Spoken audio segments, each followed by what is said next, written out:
DyEO prelims గట్టెక్కడం ఎలా?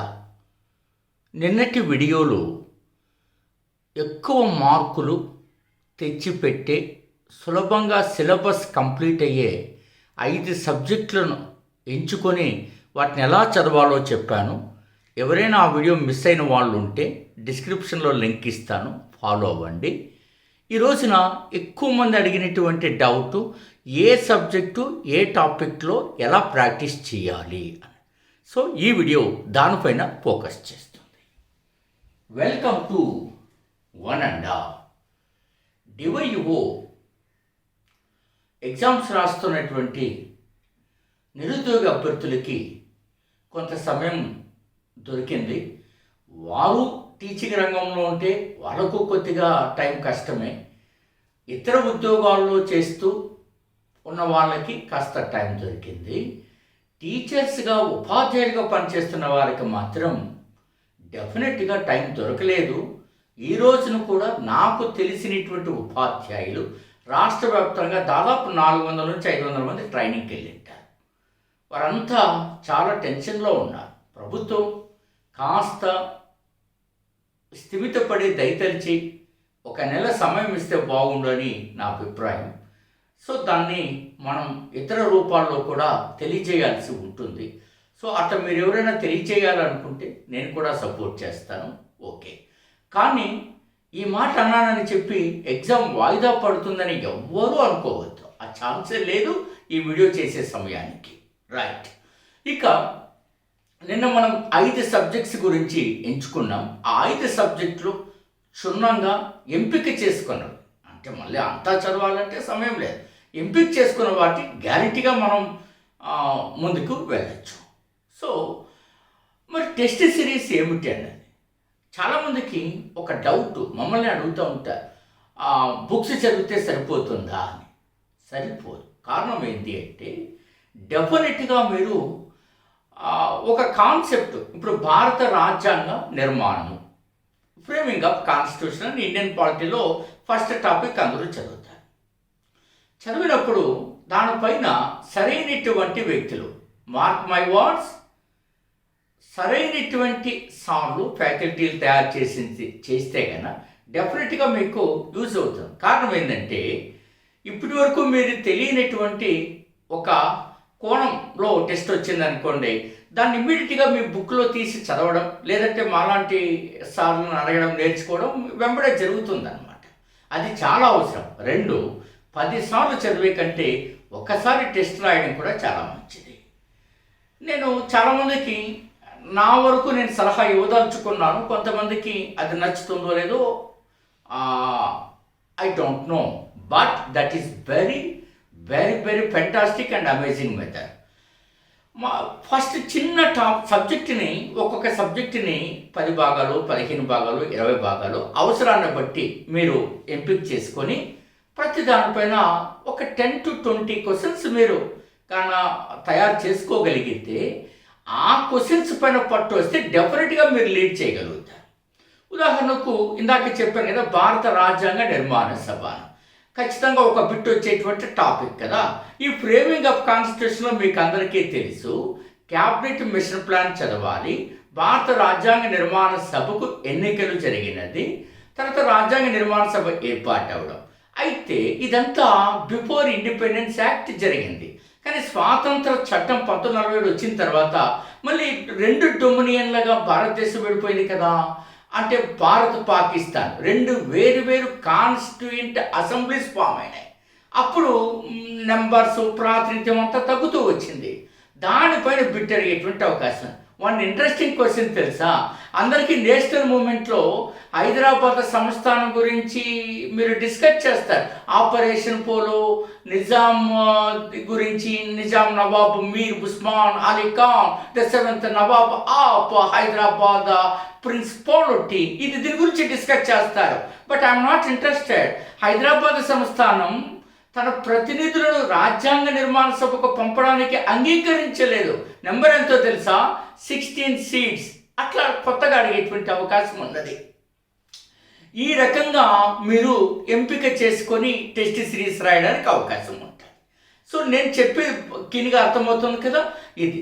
So ఇంకా మీరు ఓల్డ్ క్వశ్చన్ పేపర్స్ అవన్నీ పరిశీలించే టైం లేదు, అయిపోయింది, ఆ సీన్ లేదు. ఇంకా ఐఎమ్ నాట్ ఇంట్రెస్టెడ్.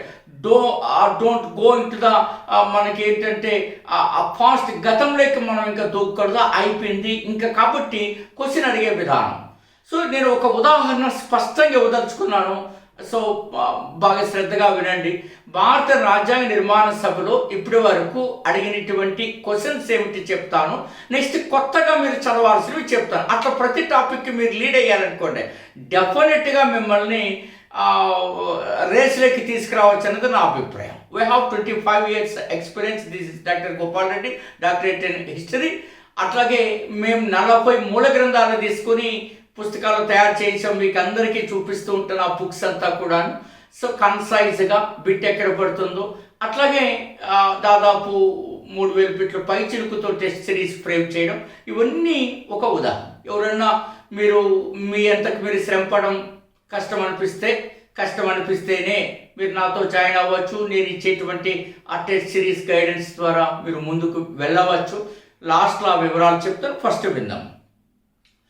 భారత రాజ్యాంగ నిర్మాణ సభలో అడిగిన ప్రశ్నలు చూడండి. భారత రాజ్యాంగ నిర్మాణ సభకు ఎప్పుడు ఎన్నికలు జరిగాయి అని అడిగారు. Question number 1. 2. రాజ్యాంగ నిర్మాణ సభ దేని ప్రతిపాదన ఆధారంగా ఏర్పాటైంది అని అడిగారు. Question number 2. క్వశ్చన్ నెంబర్ 3 ఏమిటంటే భారత రాజ్యాంగ నిర్మాణ సభ అనేది ఒకటి కావాలని first who was demanded, who was propounded, who was kind, ఇది ఫస్ట్ ఎవరు డిమాండ్ చేసినని అడిగారు. ద కాంగ్రెస్ పార్టీ ఎప్పుడు మొట్టమొదటిసారిగా కాన్స్టిట్యూంట్ అసెంబ్లీ కావాలని తన డిమాండ్ని ఎక్స్ప్రెస్ చేసింది అనేది కూడా అడిగారు. ఇప్పుడు అడుగుతున్న ట్రెండ్ ఏంటంటే ఈ 4 బిట్లు కలిసి ఒక బిట్టు, ఒక ముందు గతంలో ఒక్కో బిట్టు ఇప్పుడు ఒకే క్వశ్చన్లో ఉంటున్నాయి. Statement 1, statement 2, statement 3, statement. ఈ స్టేట్మెంట్లో ఏవి రైట్ రాంగ్ అని అడుగుతున్నాయి, అంతే తేడా ఏం లేదు. రైట్ ఇవి అడిగాడు. ఇంకా ఏం అడిగాడో చెప్తాను చూడండి. భారత రాజ్యాంగ నిర్మాణ సభకు శాశ్వత అధ్యక్షుడు ఎవరని అడిగారు, తొలి సమావేశం ఎప్పుడు, ఇట్లా అన్నీ అడుగుతూ మనకి ఇప్పటి వరకు అడిగినటువంటి వాటిలో దాని యొక్క ఉపాధ్యక్షుడు ఎవరు, ఎన్ని కమిటీలు ఉన్నాయి, ఎంతకాలం పనిచేసింది, రోజులతో సహా అడిగాడు. ముసాయిదా డ్రాఫ్టింగ్ కమిటీ చైర్మన్, అందులో సభ్యులు, మరణాంతరం అందులో చేరిన వారెవరు అని అడిగారు. ఈ మొత్తం లొకేషన్ అంతా కూడా ఇప్పటి వరకు అడిగారు. ఇవన్నీ ఇంకా అక్కర్లేదు, ఆల్రెడీ డన్. సో ఇప్పుడు ఏం కావాలి ఇంకా మీకు, ఇవి కాకుండా ఇంకా ఉన్నటువంటి ఇన్ఫర్మేషన్ క్వశ్చన్ పేపర్లో కనపడుతుంది. ఇది ఒక టెక్నిక్ అని. ఇట్లా ప్రతి సబ్జెక్ట్లో మనం అంచనా వేస్తే వితిన్ 1 week మనం ఒక అవగాహన తెచ్చేసుకోవచ్చు మొత్తం సిలబస్ పైన. సరైనటువంటి మెట్టారు, సరైనటువంటి ఆలోచన మీకుంటే డెఫినెట్గా మనం ముందుకు తీసుకురావచ్చు.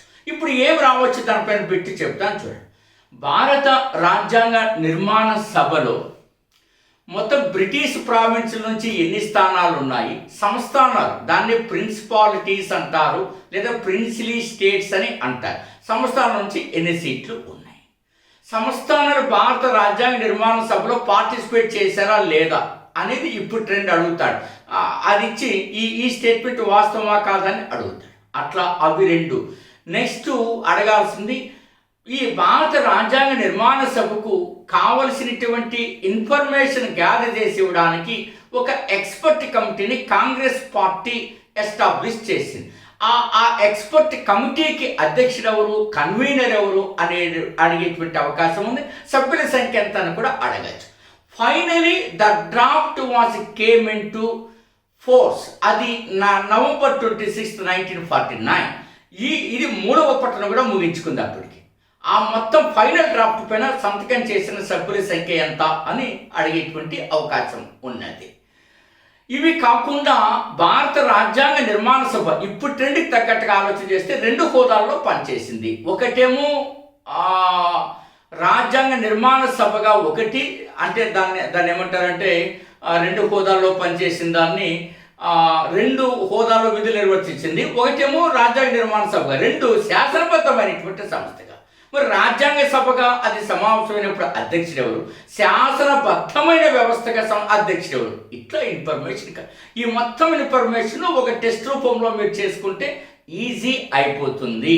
ఇలాంటివి మనం ముఖ్యంగా environment, Indian geography, national movement, current affairs, AP special book and India పైన కూడా ఫోకస్ పెట్టుకొని చేస్తూ మళ్ళీ ఈ పాలిటీలో ఎంపిక చేసిన 4 టాపిక్లు, ఇండియన్ ఎకానమీలో 4 జనరల్ స్టడీస్ టాపిక్లు డే ఆఫ్టర్ డే చేసుకుంటే వితిన్ 12th or 15th మీరు ఫిలిం సిలబస్ పైన పట్టు వస్తుంది. రెండోది బిట్ ఒక్కటే చదివితే సరిపోతుందా? So wrong. బిట్ ఒక్కటే చదవకూడదు. కనీసం కాన్సెప్ట్ ఒక్కసారైనా ఫస్ట్ రీడింగ్ అయినా ఇచ్చి ఉండాలి. అట్లా చాలామంది ఫస్ట్ రీడింగ్ అయింది, సెకండ్ రీడింగ్ అయింది, ఓన్లీ బిట్టే చదువుతామనేది రాంగ్ ఐడియా. నెక్స్ట్ ఇప్పుడు కొంతమంది మోడల్ పేపర్స్ చేద్దామని ఉత్సాహం చూపిస్తున్నారు. అది ఇప్పుడు కూడదు. మోడల్ పేపర్ అనేది దేనికి? మీరు చిన్నవాళ్ళు కాదు, డివైఓ రాస్తున్న వాళ్ళంతా కూడా మంచి మానసిక సామర్థ్యం ఉన్నవాళ్ళు, అవునా, కాంపిటెంట్ టీచర్స్ వాళ్ళంతా. కాబట్టి మీకు అది ఎందుకు చిన్నపిల్లలకి గ్రాడ్యుయేషన్ చేసిన వాళ్ళకి అది పదే పదే చేస్తే వాళ్ళకి అలవాటు పడతాను. మీకు అట్లాంటి నీడ్ లేదు, లేదంటే. సో కాబట్టి ఫస్ట్ మీరు అర్థం చేసుకోవాల్సింది సబ్జెక్ట్ పైన పట్టు ఉండాలి. దానంతకదే ప్రాక్టీస్ అయిపోతుంది. ఆ బిట్లు చేసేటప్పుడు మీరు మోడల్ పేపర్ తీసుకుని 150 క్వశ్చన్స్ చేశారనుకోండి, ఏమిటి లాభం? What is the end of the day? మీకు ఏమనిపిస్తుంది? జస్ట్ ప్రాక్టీస్ చేసినట్టు అనిపిస్తుంది. అట్లా 150 క్వశ్చన్స్ చదువుకొని వెళ్ళేటట్టు ఈ గొడవ అంతా ఎందుకు? మరి అట్లా రావడం లేదన్న సంగతి కన్ఫామ్. కాబట్టి ఆ మెథడు మీ విషయంలో రా. సో కాబట్టి మీరు అందుకనే మీరు కంప్యూటర్స్ మనం మీకు తెలిసే ఉంటుంది. ఇట్లా మొత్తం సింపుల్గా మీరు ఇప్పుడు చదవడానికైనా ఏర్పాట్లు చేసినటువంటి పుస్తకం ఒకటి చూపించడం కష్టం కాబట్టి నేను మొత్తం ఒకసారి చూపిస్తున్నాను. నేను కూడా చూపించాను. డోంట్ మైండ్, దీన్ని అన్నదా భావించవద్దు, అవసరమైన వాళ్ళు ఉపయోగించుకుంటారు. ఇంకా మీరు ఇంకా ఆ టెస్ట్ సిరీస్లో ఇప్పుడు నేను చెప్పినటువంటి ప్రణాళికను మీరు ఇప్పుడు ఫాలో అవ్వండి, గైడెన్స్ ఫాలో అవ్వండి. డెఫినెట్గా మీరు ముందుకెళ్ళడానికి అవకాశం ఉంటుంది. మనం ఈ టెస్ట్ సిరీస్ ప్రణాళిక మీరు ఆల్రెడీ 100% అప్లోడ్ చేసేసారు. మీరు ప్రాక్టీస్ చేసుకుంటూ రండి, గైడెన్స్ తీసుకోండి.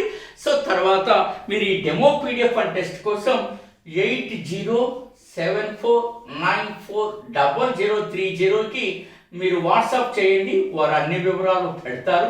సో డౌన్లోడ్ శ్రీ మేఘన థింక్ ట్యాంక్. సో అప్పుడు ఆ యాప్ని డౌన్లోడ్ చేసుకోండి, మీకు అన్ని అక్కడ కూడా హెల్ప్ దొరుకుతుంది. సో మీరు హెల్ప్ తీసుకోవడంలో ఏమాత్రం తప్పు లేదు. సో రెండవది ఏంటంటే తక్కువ సమయంలో ఎక్కువ ఎలా సబ్జెక్ట్ గ్యాదర్ చేయాలనేది నేను ఇప్పుడు మీకు చెప్పబోతాను అనమాట. సో దానివల్ల మీకు టైం చాలా తక్కువ టైంలో రైట్ ఇన్ఫర్మేషన్ వస్తుంది, రైట్ ప్రాక్టీస్ వస్తుంది. ఎగ్జామ్కి ఉన్నంతలో కాన్ఫిడెంట్గా మీరు వెళ్తారు. కనీస అద్భుతాలు మీరు బ్రహ్మాండంగా ప్రపంచం ఆశ్చర్యగొలిపే అద్భుతాలు సాధించకపోయినా కనీస అద్భుతాలు సాధించగలరు అన్నది నా ఉద్దేశం. సో మీరు టెస్ట్ సిరీస్ పాల్గొనవచ్చు, టెస్ట్ సిరీస్ విత్ మెంటర్షిప్లో పార్టిసిపేట్ చేయవచ్చు. సో ఇట్లా మెటీరియల్ రూపంలో కూడా మీరు ముందుకు వచ్చి డెఫినెట్గా మీరు సాధించండి. ఆల్ ద వెరీ బెస్ట్, మీ డాక్టర్ గోపాల్ రెడ్డి.